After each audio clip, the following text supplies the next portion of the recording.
The ending of the Stanley parable I'll be focusing on is most often referred to as the Zending, named for the Zen room you see on the screen right now. After tension has built up between Stanley and the narrator as a result of Stanley's inability to listen, Stanley is presented with a red door and a blue door. The narrator constantly assures Stanley that all he wants is for Stanley to be happy and instructs Stanley to go through the red door. Stanley is led into a dark room and colors begin to fill the sky.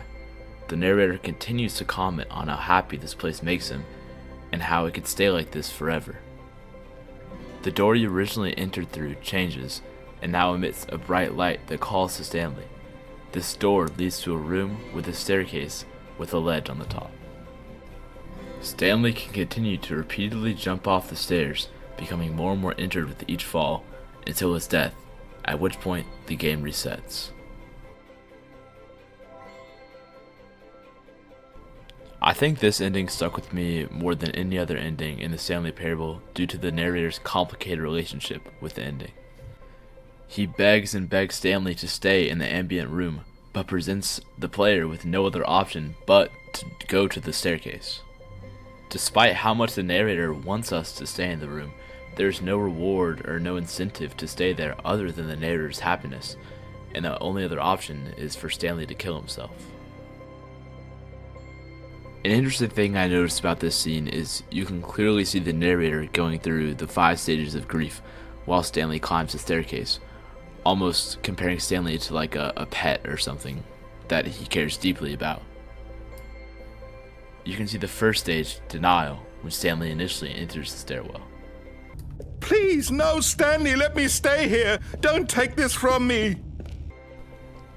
He then quickly shifts to the second stage, frustration, as his tone shifts and he becomes more and more angry with Stanley, then turns to bargaining as he continues to try to incentivize Stanley to stay in the room to make the narrator happy. The narrator then switches to depression, which is perhaps the strongest tonal shift felt in this ending, and you can hear the true pain and suffering in the narrator's voice. Out of it. I don't know anymore. I just wanted us to get along. But I guess that was too much to ask. The narrator then quickly shifts to the final stage, acceptance. It looks like you wanted to make a choice after all. Well, this one is yours. The narrator's desire for you to stay in the room conflicts with the game that is designed, either by him or a developer, depending on how you read the game.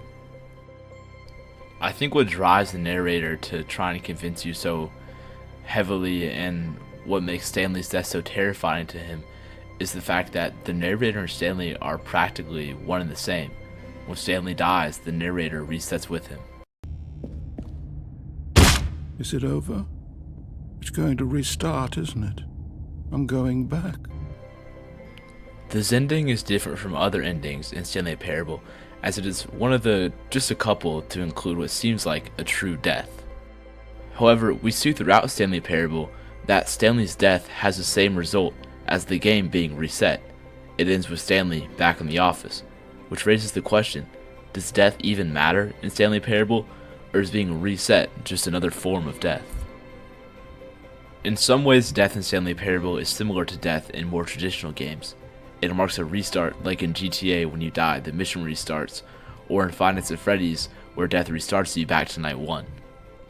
However, in Stanley Parable, death or restarting is a part of the story. Without it, the game cannot function. It allows the player to continue playing and to choose a new path. Through this mechanic, I think the developers are raising larger questions about agency in video games. Although sometimes we appear to be given a choice, do we really have a choice if the game continues to reset us? If death always resets the player back to the beginning, then is it really death?